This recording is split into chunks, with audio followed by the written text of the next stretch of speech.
안녕하세요. 동행쌤입니다. 먼저 구독과 좋아요 부탁드립니다. 고맙습니다. 아울러 저희 동행심리상담센터에 상담 의뢰를 원하시는 분은 하단의 070-4079-6875 전화를 이용하시길 바랍니다. 저는 외도 관련 부부 상담을 진행할 경우 상담 초반에는 개별 상담으로 부부를 만납니다. 이는 외도 피해자와 외도 행위자가 배우자의 감시, 검열, 통제 없이 자신만의 생각을 말할 수 있도록 해드리는 것이죠. 그런데 이런 과정에서 외도 행위자의 입을 통해 듣는 외도의 이유에는 외도 상간자가 불쌍해서 외도했다는 이야기도 있습니다. 쉽게 말해 외도 상간자에게 동정하는 마음이 있었다는 것인데요. 특히 남편이 외도 상간녀에게 동정하는 마음으로 외도 관계를 맺는 경우가 있습니다. 이런 외도 관계 이면을 들어가 보면 외도 상간녀가 남편을 가스라이팅하며 동정하는 마음을 유발하게 하는 경우가 흔합니다. 그런데 이런 구조적인 부분에 대해 남편은 부정하는 경우가 흔하죠. 외도 상간녀에게 동정하는 마음은 있었지만 가스라이팅을 당한 적은 없다고 부인하죠. 이는 가스라이팅 그 자체를 모르거나 알더라도 인정하기 싫은 것이죠.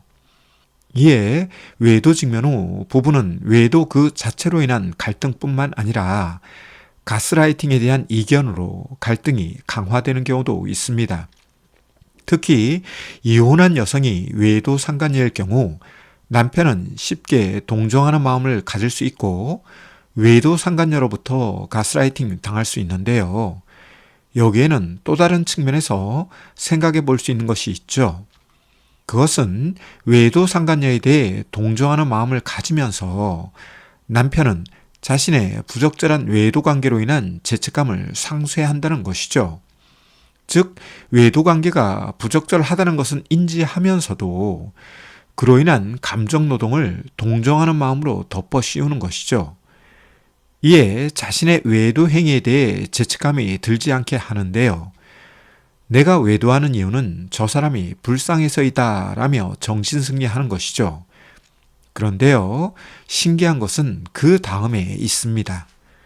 외도 직면 후 남편은 아내에 대해 공감, 위로, 배려를 떠나 동정하는 마음, 즉 측은지심을 발휘하지 않는다는 것이죠.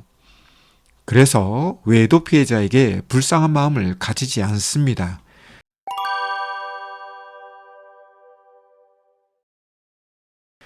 그리고 외도 상간녀를 두둔하는 듯한 말을 함으로써 외도 피해자를 이중삼중으로 힘들고 억울하게 하죠. 대표적인 것이 외도 피해자가 위자료 소송이라도 한다고 하면 절대로 안 된다며 손사래를 흔드는 외도 행위자가 있습니다. 어떤 경우에는 위자료 소송 시 이혼하겠다고 하죠.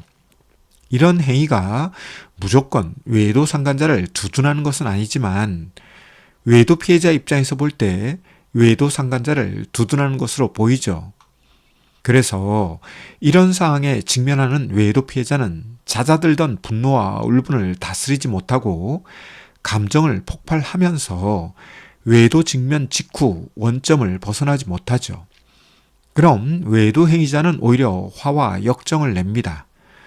너가 이렇게 하기 때문에 우리 부부는 안 되는 거야. 외도한 나도 문제지만 그것으로부터 벗어나지 못하는 너는 더 문제야 등등 기름에 불을 붓거나 아픈 상처에 소금을 뿌리는 듯한 언행을 합니다. 이에 부부의 감정과 정서, 심리는 불안정하게 되죠. 외도 사건으로 불안정한 감정과 정서, 심리가 더 요동치죠. 결국 부부는 서서히 파국을 향해 달려가는 기차가 됩니다. 외도 사건으로 생긴 상처와 아픔 위에 부적절한 수습과 대처로 인한 추가적 상처와 아픔을 누적시키죠. 이에 점점 마음의 에너지, 즉 심적 에너지는 소진됩니다. 어떨 때는 무기력을 맛보기도 하지만 어떨 때는 공격성이 활성화되기도 합니다. 이런 상태에서 부부가 대화와 소통을 시도할 경우 대화와 소통은 말싸움으로 끝을 맺습니다. 특히 말꼬리 잡는 화법은 서로 지치게 만들죠. 그래서 더 이상 대화와 소통을 포기하고 각자 서로에 대한 원망과 오해를 품고 살아갑니다. 그동안 시간은 두 사람의 의지와 관계없이 흐르죠.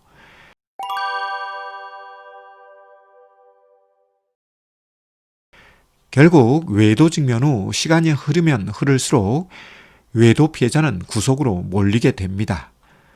쉽게 말해 뒤끝 있는 사람처럼 낙인 찍히게 되죠.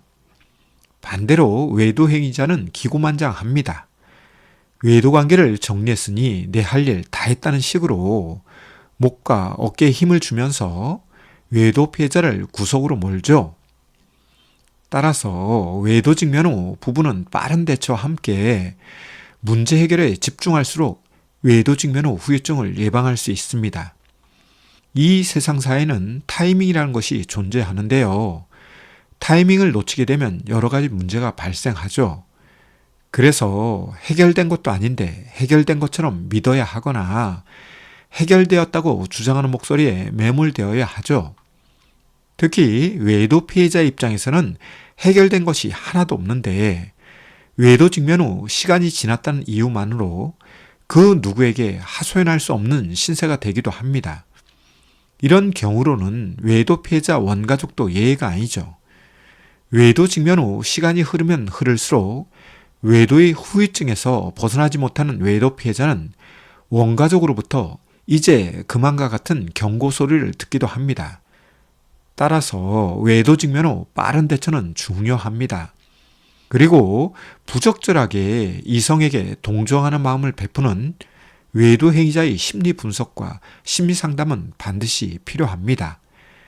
왜냐하면 이런 것들이 치료되고 변화되지 않으면 또다시 외도의 늪과 수렁으로 들어갈 수 있기 때문이죠. 외도는 반복성과 중독성이 강한 행위입니다. 생각으로, 의지로, 신념으로 외도 행위를 막기에는 한계가 있으며 외도 행위는 무의식적으로 하는 경우가 흔합니다. 즉 익숙함 때문에 머리로는 안 돼라고 외치지만 몸과 마음은 이미 외도의 늪과 수렁에 들어가는 것이죠.